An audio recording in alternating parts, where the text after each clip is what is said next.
This is a tough video to make because the popular cool thing to do right now is to praise AMD and dunk on Intel. And for good reason. I mean, it does appear to be that thanks to AMD, we have experienced more excitement in the last 3 years than the prior decade. But I need to make it anyway. Not because I'm trying to influence your next purchasing decision. You guys should always buy the product, not the cool brand. But rather because I'm worried about Intel. Not Intel the company, they're doing fine, they're making billions of dollars, but rather the people at Intel, and I need them to hear this. After this message from our sponsor, Ridge Wallet. Ridge Wallet wants to redefine the wallet with its compact frame and RFID blocking plates. Check out how they can help keep wallet bulge down and use offer code Linus to save 10% and get free worldwide shipping.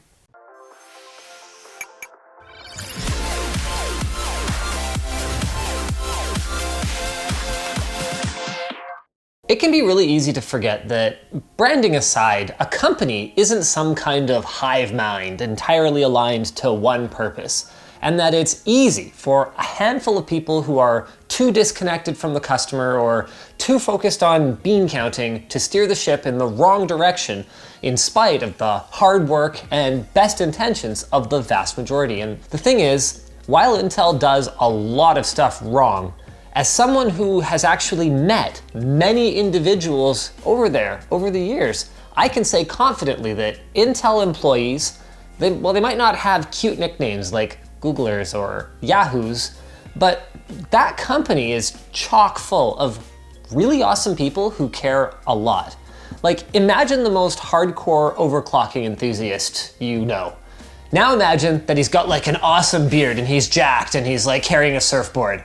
I basically met that guy at an Optane event. One of my other favorites is a gentleman who is always inviting me to see the secret room at trade shows. All you guys have ever seen of it is some laptop B-roll, but even though there's literally no ROI for the company, or really for me, since I can't report on it, he's always sneaking me away from the laptops to get a look at what his team has been working on behind the scenes. For no reason other than that he knows that I'm gonna share his appreciation for it. Even ex-Intelers seem to take a disproportionate amount of pride in their work.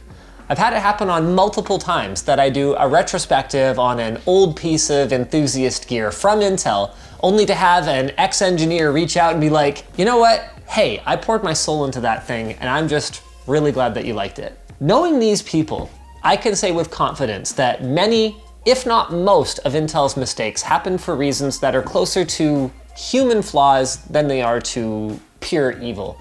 And we all make mistakes. Let's take their most recent self-inflicted wound. It's very clear from the revenue growth and steady profits over at Team Blue that the business folks are in charge and doing a very good job of delivering maximum shareholder value, or whatever it is that they do. But it's also clear that this strategy wasn't one that rewarded delivering exciting products to enthusiasts and gamers. Intel spent the better part of a decade with no competition in the CPU market and used that opportunity to do what monopolies do best. Get very, very comfortable delivering incremental, generational improvements, targeting the widening upgrade cycles of their corporate and small and medium business customers. Even something as simple as using proper thermal interface material on their CPUs didn't happen until AMD forced their hand.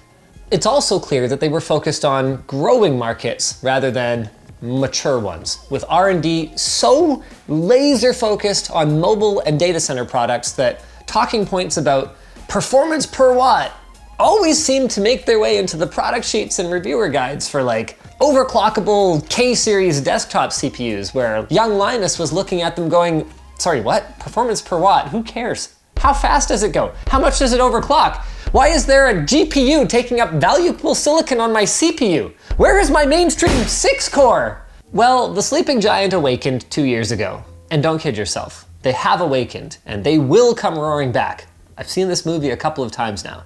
But some of the rumors coming out have me worried that until they're ready to make a legitimate play for the performance crown again, Intel might do some desperate things that will damage the things about them that I still love, even if I'm not a big fan of their price to performance right now. So Intel employees, Intelers, blue badges, in no particular order, here are some things that I really don't want to see go away.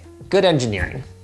In my experience with our AMD-based NVMe storage server, I learned that AMD has a whole server/data center platform out there that, as far as I can tell, no one ever thought to go, hey, what happens if I light up all these PCIe lanes with data and then actually load up the CPU at the same time? Turns out that the data gets retrieved so fast from that big flash array that by the time the CPU comes back around to get it, it's gone. Ruh-roh. Wendell made an offhand comment to me that really stood out while we were troubleshooting the issue. I said to him, man, I never saw any of these kinds of stupid issues when we rolled our Intel all NVMe storage server.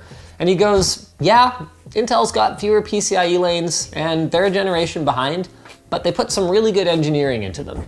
I've always kind of taken for granted that a PCIe lane is a PCIe lane, and it made me hesitate to fully transition the backbone of my company to new Nuwonic server until these wrinkles are sorted out, either by AMD or by the Linux community through kernel patches. And as someone who has forgotten more about both software and hardware than I will ever know about either of them put together, Wendell's words carry a lot of weight with me. Go sub to him, by the way. Level 1 tags. Great guy. Then there's the talent pool and team size. Intel is a much, much bigger company than AMD, and that can be a double-edged sword.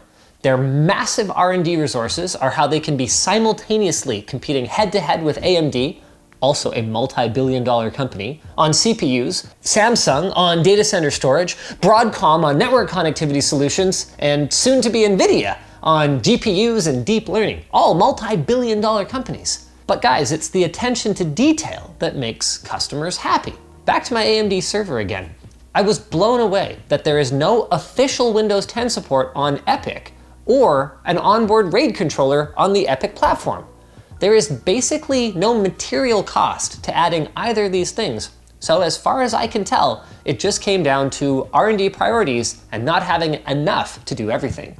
I mean, Intel might try and nickel and dime you on a license to unlock motherboard capabilities, like a special RAID mode, but I wouldn't even consider the possibility that it wouldn't be there. The next big one is partnerships. Intel is always out there nurturing new and emerging technologies, whether it's VR or wearables or global connectivity solutions, even if those initiatives don't use any Intel silicon yet. And the time and effort that they put into working with other industry leaders is a big part of why they end up at the heart of so many products. I mean, do you guys think it's an accident that Intel design wins outnumber AMD ones in laptops by so much, even at a time when AMD genuinely has a competitive laptop product, like their new 4th gen mobile Ryzen? Finished goods manufacturers rely on silicon makers like Intel, AMD, and NVIDIA for a lot of guidance and engineering support, something that takes time and resources if you want to do it right. Industry consortiums are another prime example of this. Name one, and Intel is probably a member. And recently, they even gave Thunderbolt 3 to the USB implementation forum to make its features available cross-platform as USB 4. Something everything in my list had in common is trust. And over the last little while, the cracks in that trust have been starting to show.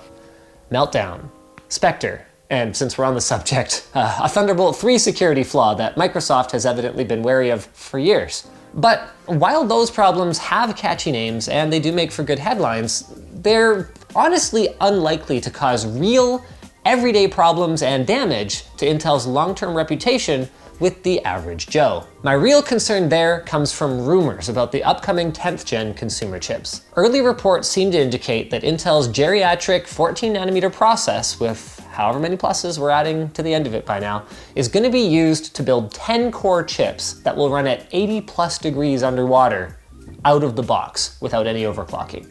There is a reason that in the absence of competition, Intel wasn't doing that, obviously. So that gives me some worry that a compromise has been made somewhere. Like I said, I've seen this movie. Last time Intel fell behind, their Pentium D processors ran hot and loud, and while to my knowledge the CPUs didn't have a higher than acceptable failure rate, the motherboards, oh man, that was hard to look at. We would pull those boards out even just 2 or 3 years down the road from the system, and the backs of the boards where the VRMs were soldered on the front, they would be dark and sometimes like warped, like bowed from the heat. even if they were somehow still running. I'm not saying that's going to happen. Validation techniques and CPU power delivery technology have certainly come a long way since the early 2000s.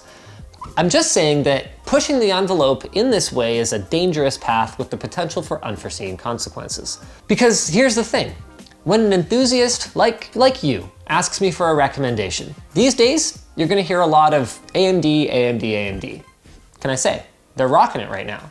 But when someone who might come back to me for help asks for a recommendation, they are more likely to hear Intel. I want to know for sure that everything from the CPU to memory compatibility to the USB controller on the motherboard to Wi-Fi is all just gonna basically work. I'm not saying the upcoming 10th gen consumer chips are bad or that they're gonna fail prematurely. Not by a long shot. I've still got that trust. I'm just saying, please tread carefully, guys, because the better long-term play may be to just take it on the chin for a couple years, learn from it, especially you executives. More R&D to enthusiast stuff, please. There's not a lot of us, but we're really noisy. And then come back with your performance leadership and your reliability intact. Because it's not even my word on the subject that matters, really. It's the tier 1 system integrators that are pumping out millions of machines a year. And I'm sure those guys are watching all of this much more closely than I am.